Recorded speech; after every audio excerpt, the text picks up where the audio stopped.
Napakarami nagtatanong nito na kung paano daw kung documented OFW ka na napumunta sa ibang bansa, meaning dumaan sa legit manpower agency, dumaan sa DMW, OWA at sa PIDUS. At meron ng UEC at meron ng Polo verified contract galing sa employer sa ibang bansa at pinadala sa'yo sa Pilipinas at daladala mo papunta sa ibang bansa. Ang tanong nila, kailangan pa daw bang magpa-verify na kontrata kung uuwi sa Pilipinas at babalik lang din sa parehong employer? Ang sagot guys, basta isa kang documented OFW na pumunta sa ibang bansa, meaning meron kang UEC, meron kang Polo verified contract galing sa employer mo sa ibang bansa, at uuwi ka, babalik ka muli sa parehong employer at walang employment changes. Hindi mo na kailangan pa ng panibagong Polo verified contract dahil nga verified na ang kontrata mo bago ka pa pumunta dito sa ibang bansa at daladala mo yan sa iyong biyahe. Kagaya dito sa isang kasamahan namin na bago na isang taon pa lang dito na tinignan ko ang kanyang mga dokumento. Meron siyang Polo verified contract at binigay sa kanya ng kanyang agency ang kanyang PAPSBAM account. Eto pa guys, wag niyong kakalimutan na hingin ang PAPSBAM account nyo sa inyong agency. Dahil madalas sila ang gumagawa ng inyong PAPSBAM account para kumuha ng inyong UEC. Dahil kapag uuwi kayo para sa inyong bakasyon at babalik lang din sa inyong employer, ay sa inyong PAPSBAM account na kayo mag-a-acquire ng inyong UEC exemption. Pero kung hindi nyo naman hawak ang inyong PAPSBAM account, ay wala man din problema dahil pwede kayo sumadya sa pinakamalapit na POA office sa inyo para ma-retrieve nyo ang account nyo at magpaprint ng UEC exemption. This one, the same pa rin yung ano nila, yung 80% which are already exempted in taking OAC, exempted in the sense that they're going back to the same country, the same employer, and yung contract na the same pa rin. Pero clear sa immigration yon, ha? Yes pa. Ito po yung tinatawag nating balik manggagawa or returning workers, no? Ito pong balik manggagawa, sila po yung dati nang nagtrabaho sa abroad, meron po silang valid employment contract at nagbakasyon lang panandalian sa Pilipinas at muli pong babalik sa kanilang employers, no? Sila po ay mga OEC exempt. Kung kayo naman po ay balik manggagawa, online na po ito. Kung babalik po kayo sa inyong dating pinagtatrabahuhan, meron na pong tinatawag na OEC exemption certificate na inyo na pong makukuha sa sarili ninyong online account sa Department of Migrant Workers. Hindi nyo na po kailangang pumunta dito sa amin dahil dire-diretso po yung pagkuha ng OEC sa inyong online account. Clarification purposes lang po because not everybody has a smartphone. How do we accommodate those who do not own smartphones? Lalo na po yung mga senior citizens po natin. Pati na rin po kapag dead po ang kanilang data or app, or even when the app is down.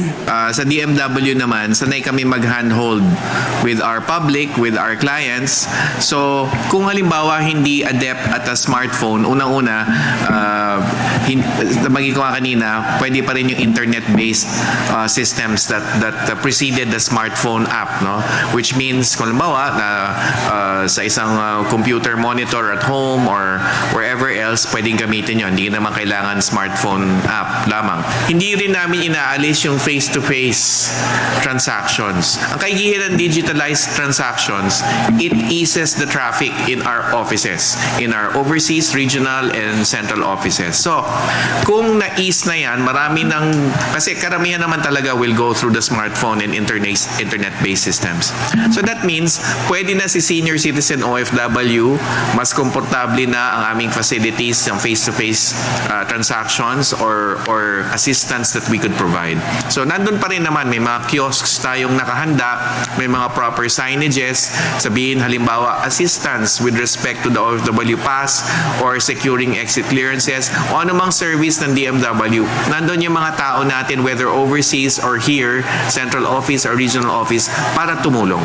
Ngunit kahit exempted na kayo sa UEC at babalik lang din sa parehong employer at magbabakasyon na kayo, ay lagi nyo lang dalhin ang latest printed contract nyo. Meaning ng latest printed contract guys, yung bagong kontrata nyo. At ang inyong lumang contract verification kagaya nito. Eto guys, yung lumang contract verification ko. At eto naman yung bagong kontrata ko or yung latest printed contract ko. So kung i-compare nyo yung dalawang yan ay pareho lang naman. Ang pinagkaiba lang, ito ay verified at ito ay hindi dahil bagong kontrata ito. Pero halos lahat ng detalye dito ay iisa lang kaya hindi nyo na kailangan pa magpa-verify ng kontrata kung uuwi kayo at babalik lang din sa parehong employer kung isa kayong documented OFW. Ngunit saan daw ba kinukuha ang latest printed contract or ang bagong kontrata? Kinukuha yan guys or binibigay ng inyong employer. Dahil kagaya dito sa United Arab Emirates ay kada 2 taon kami nagre-renew ng aming kontrata. After 2 taon or after ng finish contract ay nagme-medical ulit kami at after ng medical ay doon i-release ang bagong Emirates ID at aming kontrata at ibibigay sa amin ng aming employer ang copy. Yun ang dadalhin nyo pa uwi sa Pilipinas. Pero kung ang kontrata nyo ay unlimited, ay hindi nyo na kailangan pa ng panibagong printed contract, basta maayos pa at malinis ang kontratang hawak nyo. Magandang araw po sa lahat ng ating mga OFWs. Explain ko lang po at clarify ko lang po yung bagong advisory po natin. So napapansin po natin ganito po yung itsura ng ating kontrata. So andyan po yung pangalan ng employer at yung ating pangalan at napapansin po natin 2 years po yung ating kontrata. So pag check po natin sa second page, nakalagay din po dyan yung petsa kung kailan po pinirmahan. So kung for example ito ay March 2022, noong 2024 ay expired na po ito. Pero kung tingnan nyo, na-verified po na po siya dati. So ano pong gagawin? Kung uuwi po ako ngayong taon, gagawa lang po ako ng panibagong kontrata. So for example, ito po, same pa rin po ang employer, pero pirmahan ko pa rin po, hindi ko na po kailangang ipa-verify ito. Okay? Pero pag uwi ko po sa Pilipinas, itong dalawa po ang dadalhin ko all the time. Ito po ipapakita ko sa immigration na hindi po nagpalit ang aking employer since 2022. Okay?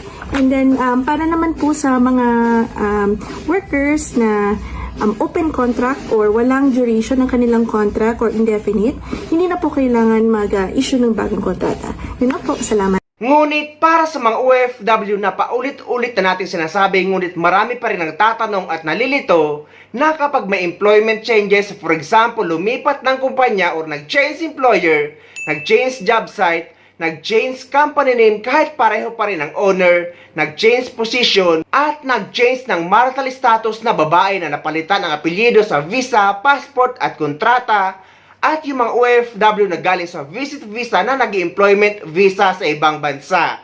Required kayo or kailangan nyo magpa-verify ng kontrata sa polo office sa bansa kung saan kayo nagtatrabaho bago kayo uuwi sa Pilipinas para makakuha kayo ng updated UWC sa Pilipinas. Dahil kapag hindi kayo nagpa-verify ng kontrata at nag-change employer kayo, ay posibleng hindi na kayo makabalik sa ibang bansa. So ayun guys, sana may nakuha kayong idea at sana nakatulong ang video na ito sa inyo. At sa mga hindi pa dyan nakasubscribe sa channel ko, please don't forget to subscribe my YouTube channel and please click the notification bell para lagi kayo updated sa mga upcoming videos na gagawin ko tungkol sa mga updates sa ating mga OFW. Mula dito sa Dubai, maraming salamat.